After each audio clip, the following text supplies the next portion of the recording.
Good evening எல்லாருக்கும்.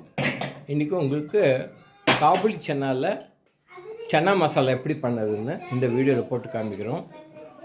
அதுக்கு எப்படி பண்ணணும்னு சொல்கிறோம். இந்தமாதிரி காபுலி சன்னா ஃபஸ்ட்டு எப்போ ஊற வச்சிங்கம்மா இதை? நேற்று நைட்டு, அதான் that is 8 hours to 10 hours முன்னாலே ஊற வச்சிடணும். ஊற வச்சு எப்போ நீங்கள் பண்ணுறீங்களோ அதுக்கு முன்னாலே இதை குக்கரில் வச்சு வேக வச்சிடணும்.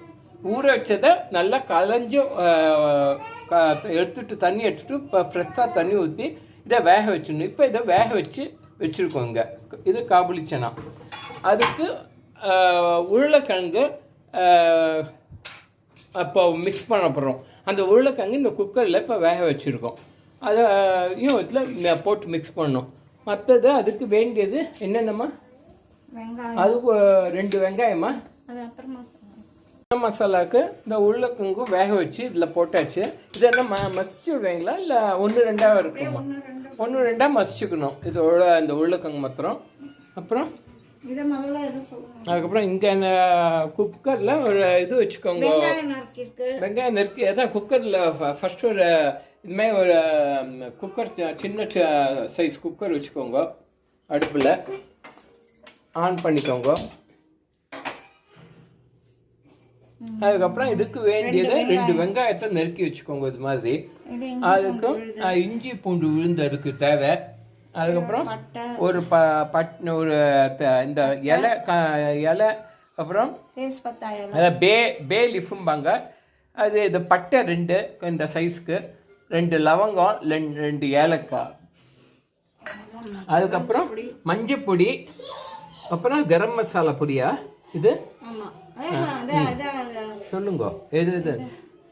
மஞ்சள் பொடி, காரப்பொடி, ஆம்ச்சூர் பொடி, தனியா பொடி, ஜீரா பொடி.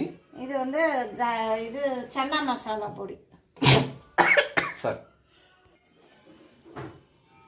சன்னா மசாலா பொடி. அது லாஸ்டா. இது இங்க எடுத்து வச்சுக்கோங்க. இது 2 தக்காளி, சின்ன சைஸ் தக்காளி 2 அரைச்சி வச்சுக்கோங்க. ஆமாம். இப்போ இதில் இப்போ குக்கரில் இந்த சின்ன குக்கர் வச்சுருக்கேன். அதில் கொஞ்சம் எண்ணெய் ஊற்றிக்கோங்க. ஏன்னா குக்கரில் எதுக்கு பண்ணுறோன்னா இதெல்லாம் பண்ணிட்டு இதை போட்டுட்டு இன்னும் 2 விசில் வைக்கணும்.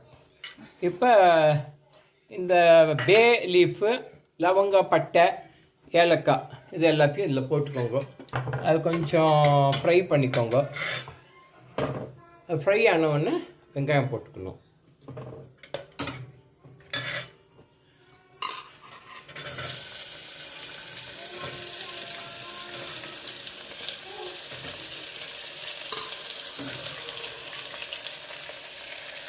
ஃப்ரை பண்ண இந்த வெங்காயத்தை போட்டுக்கோங்க. வெங்காயத்தை நல்லா வதக்கணும்.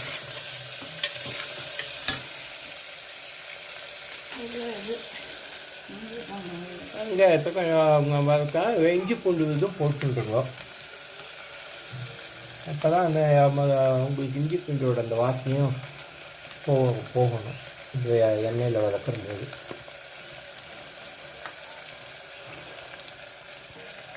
இஞ்சி பூண்டும் போட்டாச்சு.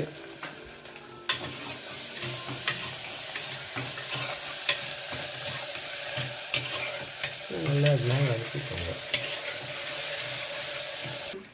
இப்போ தக்காளியை இது மாதிரி நல்லா அரைச்சி வச்சுக்கோங்க. அந்த 2 தக்காளி மீடியம் சைஸ் தக்காளியை கட் பண்ணி இது மாதிரி அரைச்சி வச்சுக்கோங்க விழுதா.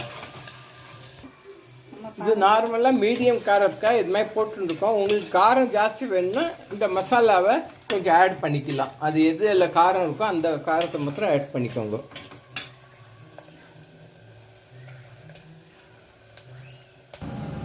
நல்லா வதக்கியாச்சு. இப்போ இந்த தக்காளியை அரைச்ச விழுத அதில் கொட்டிக்கோங்க.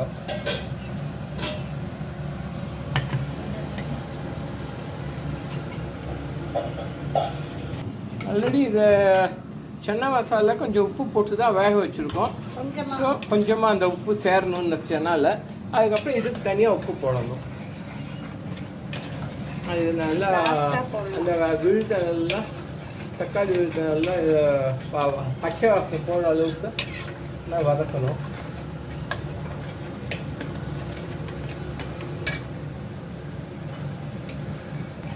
இப்போ அது நல்லா பச்சை வாசம் போக வதக்கி இப்போ அந்த பொடியெல்லாம் போட்டுடுவோம். போட்டு அதையும் நல்லா கரெக்டுக்கோங்க. நல்லா சேரட்டும்.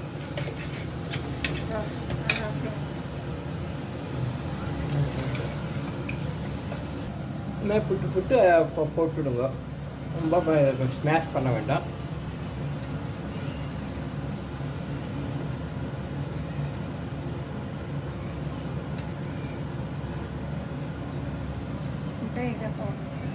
இதையும் போட்டுக்கோங்க. போட்டு ஒரு கொஞ்சோண்டு இது மாதிரி வச்சுட்டு அது ஒரு அரை அரைச்சிக்கோங்க மிக்சியில். அப்போ தான் இந்த சன்னா உங்களுக்கு ஒன்றா சேரும். அதுக்காக அதே சன்னாவை கொஞ்சம் மிக்சியில் போட்டு ஒரு சுற்றி இதில் ஊற்றிடுங்க. அப்போ உங்களுக்கு அந்த சன்னாவும் இதுவும் ஒன்றா சேர்றதுக்காக மாவு கரைச்சி ஊற்றுற மாதிரி இதையே சன்னாவுக்கு கொஞ்சம் அரைச்சி போட்டால் அந்த இது ஸ்மெல் அப்படியே இருக்கும். சன்னாவோட ஸ்மெல்லே இருக்கும்.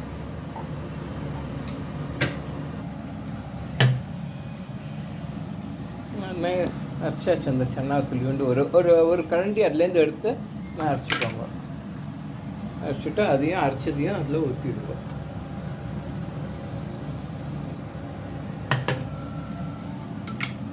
ஊற்றிட்டு கொஞ்சம் நல்லா அலந்து ஊற்றிடுவோம்.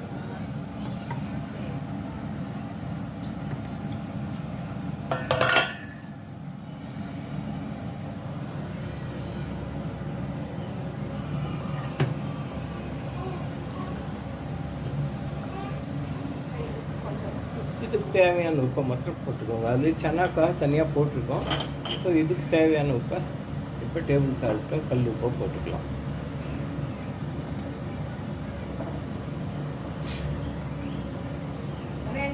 Salt for taste.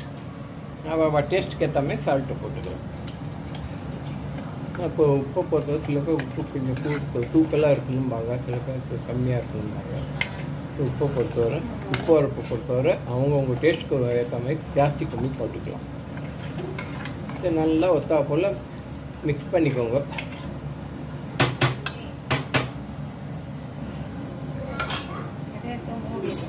மிக்ஸ் பண்ணிட்டு இது மூடிடுவோம். மூடிட்டு எவ்வளோ சவுண்டு? 2 சவுண்டு வரணும்.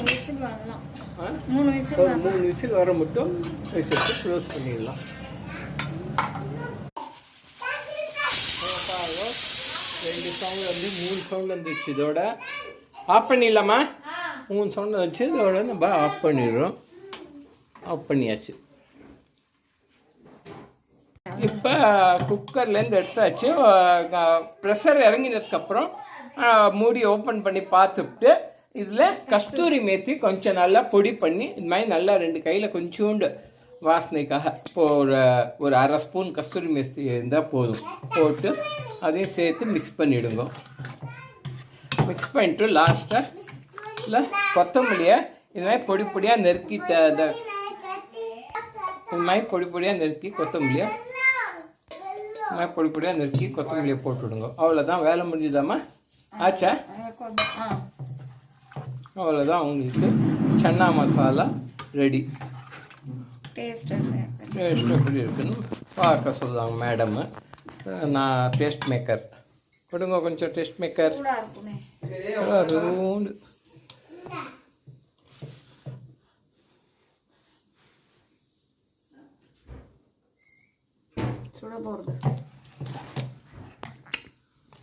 சூப்பர்.